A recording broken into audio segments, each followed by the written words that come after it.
Tonight, a bystander killed in a carjacking in Dallas. So it was just earth-shattering. And we're hearing from the victim's family for the very first time. Please don't touch me. I'm away.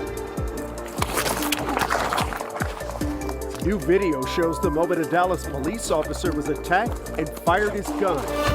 Vendors left scrambling by the closure of a boutique, now getting support from local business owners. A debate underway tonight in Arlington over the future of the Dallas Cowboys.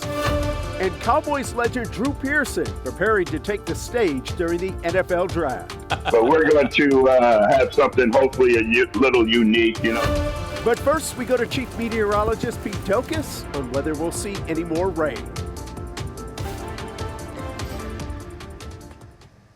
Well, good evening, everyone. Yes, we had a nice little soaker today across the area. Fort Worth was the big winner. You picked up 1.5 inches. The temp there right now is 61 degrees. Many other areas saw anywhere from 1/4 to 1/2 inch. Some spots were more than that, but I'll have those rainfall totals in a few minutes. Most of the Metroplex right now is dry, have a little bit of rain off to the northeast, and you can see everything's kind of shifting from the west to the east and exiting North Texas, but we'll keep some rain around, especially to the northeast over the next few hours. But you can see by 8 o'clock, there's not much left there, and most of the rest of North Texas, other than a sprinkle or spotty shower between now and midnight, that is it. And after midnight, most of us will be dry, but by tomorrow morning early, let's say sunrise, that's when our rain coverage goes back up. Now, again, it's not very high.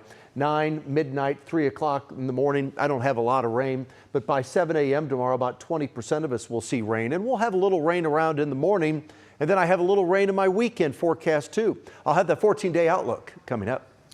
And right now, we are tracking a police standoff in Aubry, Texas, a few miles from Denton. A man called 911 overnight and told the dispatcher he had 2 hostages. And right now, authorities tell us one person is still being held inside a home. We've had crews on scene all day, and we'll bring you a live report later in this show. A family is grieving a tragic loss 5 days after Dallas police say a man was hit and killed in a carjacking. We've learned he was a pedestrian who just happened to get caught up in a chaotic scene. Tonight, we are hearing from the victim's family for the first time. They just spoke exclusively with Richard Solomon about what happened in Old East Dallas. Honestly, there's anger. It's hard for her to sit here. Even harder for Sam Sanchez to talk about the person she lost. His ID and everything said Jose, but we all called him Joey because he brought so much joy to everyone. Joey Avila was 60 years old. Police say he was the pedestrian hit and killed in the carjacking in Old East Dallas last week. It was just earth-shattering. 25-year-old Terrell Jones is charged with murder and robbery. Police say this home surveillance video shows him dart to the middle of the street and lay down. Moments later, he jumps up and pulls on the door handle of a car trying to rip him off that pulled over to check on him. The woman driving eventually gets out, and after a short struggle, he takes her car. Police say he later crashed it head-on into a Toyota Prius along Collette Avenue.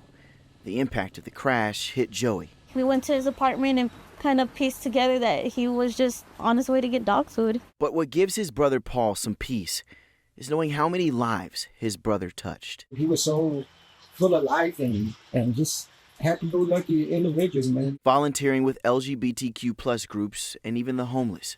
Even now, through their grief, they hold on to what he gave them. Family cookouts, Easter, Thanksgiving. He was there for it all. In Dallas, I'm Richard Solomon. We're getting a new look at the moments a Dallas police officer shot a man after being attacked during a traffic stop. It happened early Sunday morning on Mockingbird Lane near Highland Park. Police pulled a driver over, and that's when a passenger got out of the car and punched the officer. Have a look. Sir, Don't stand over here. I don't have any weapons. Listen. Bro, please don't touch me. Please don't touch me. In my way.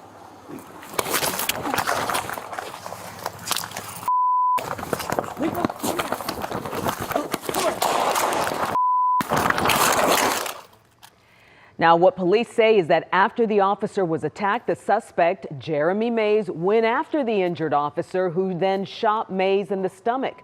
Other officers quickly treated the suspect, who remains in the hospital. Chief Daniel Como calls the actions of the suspect unacceptable.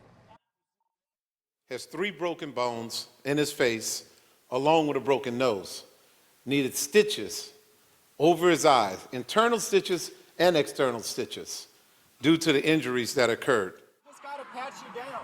The investigation is ongoing. The officer was seriously injured, as you just heard, and might need eye surgery. Now to some new developments in the war with Iran as President Trump just extended the ceasefire. Shipping companies and everyday commuters are watching to see how that impacts the price of oil, which in turn affects how much we have to pay at the pump. According to AAA, gas is running $3.63 a gallon in Texas, 16 cents lower than a week ago, and just slightly more than what drivers had to pay this time last month. Happening tonight, the Cowboys' future in Arlington is up for debate. City leaders have a plan to keep the team put for decades, but some people are worried about the price tag. Brittany Costello is live in Arlington and has been following today's developments. Brittany, walk us through what's happening. Well, the city just spent an hour going over this extension proposal, and the takeaway was pretty clear. The city manager says having the Cowboys here in Arlington brings the city hundreds of millions of dollars every year in benefit money they do not want to risk losing in the future. They call this an investment in a city asset because the city owns AT&T Stadium. Now, just to recap, the extension deal would keep the Cowboys in Arlington until 2055. The Cowboys would commit to $750 million in stadium improvements, safety, traffic, and infrastructure improvements. The city would commit $273 million for those projects. Basically, the Cowboys would front the cost, then submit for reimbursement. Now, all of this would be done with a simple vote from council tonight. It would not go back to voters. They say it's because voters already agreed to this type of expense 20 years ago. I think this is a good project for Arlington. I think it's a good project for the Cowboys, and I think it's, people have asked me why do it now. I think now's better than later.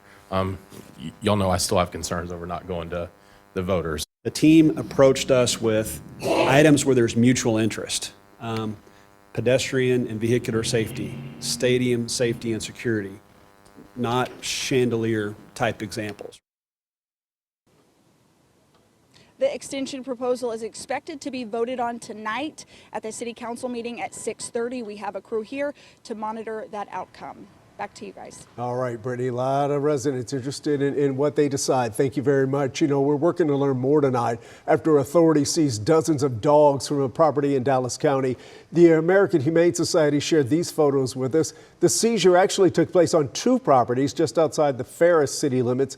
Officials tell us 75 dogs had to be saved from living in deplorable conditions.